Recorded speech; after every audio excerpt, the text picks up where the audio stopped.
In our video today, we're going to take a look at baseline dimensioning. I use baseline. In fact, I prefer it. I think it's a little bit more efficient. So this is a look at a final product, and we're going to make that happen. First, though, I'm going to start by pulling up the IDW that I'm used to using. I'm going to pull up my base view. I'm going to go ahead and open up the part that I'm choosing to do, which in this case is going to be MV10.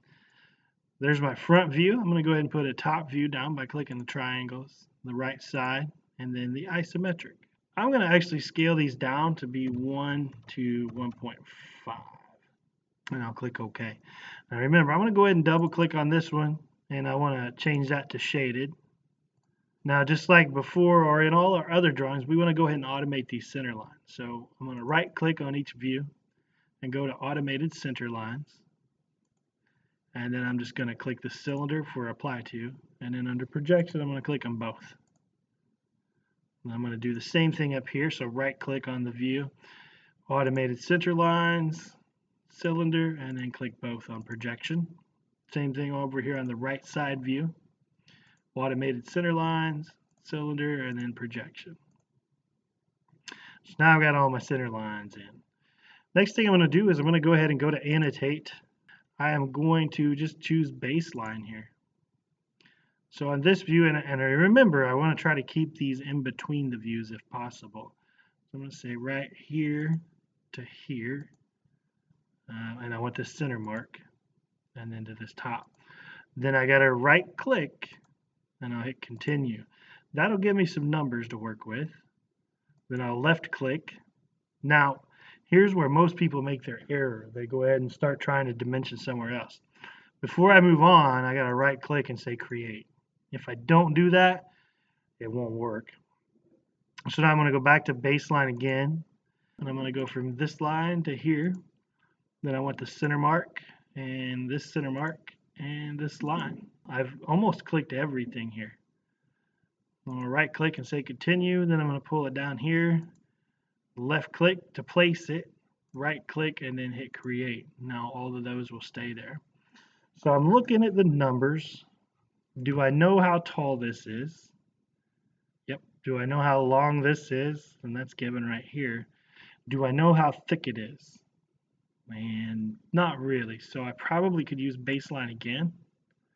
So I'm going to come here and I'll click this line, the center line, and this line. And right click and say continue. Left click to place, right click and say create. Okay, so now I know the thickness. So usually my first step is to make the overall shape, get the overall area, so the length and the height, and then I want to get the depth. So I can just extrude a cube there when I'm working through this. Then I need to make sure I've got all my centers marked out. So from here to here, do I know how far that is? Not on this view, but I do up here, so the 1.5.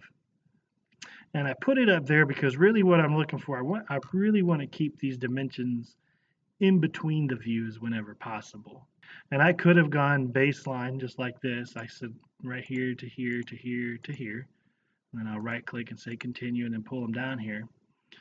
But that doesn't really translate well to up here. It looks a little better if we're between the views. So I'm going to undo that last baseline. I don't need it. Now, a few things I do need. I know the thickness from here to here, right? Because it's given right here. There's the 1. From here to the center point's 1.5. From this line out to the center mark here is 2.5. And the overall is 3. Now, I've got some other things I want to put in here. Here's a hole and thread note. This is a hole. So I'm going to come down here. And I've clicked hole and thread and going right there. Now, I could have just clicked dimension and then clicked the circle and I would have gotten the diameter, but that doesn't really tell me anything about the depth of the hole. So I really wanted to make sure that I've got this through. Now because these are the same, I'm going to actually escape out, so nothing's selected up here. And I'm going to double click this dimension and I'm going to put in all caps TYP for typical, because that lets the fabricator know that these two holes are the same. Now I do need to come down here and I'm going to do some dimensioning, just some regular dimensioning.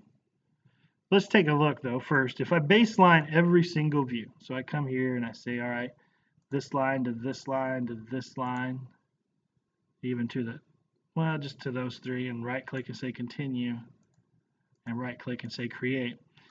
That doesn't really help me. In fact, it's a duplicate dimension, right? So I know from right here to here is, I already knew that was 0.5. I know from here to the center is also 1.25. So the baseline there didn't really help me. So I'm going to undo those. What would help me here though is the hole in thread notes. So I know right there there's a hole in a thread, and that's a 1-inch diameter hole, and it goes all the way through. The other one is that I actually need to dimension now.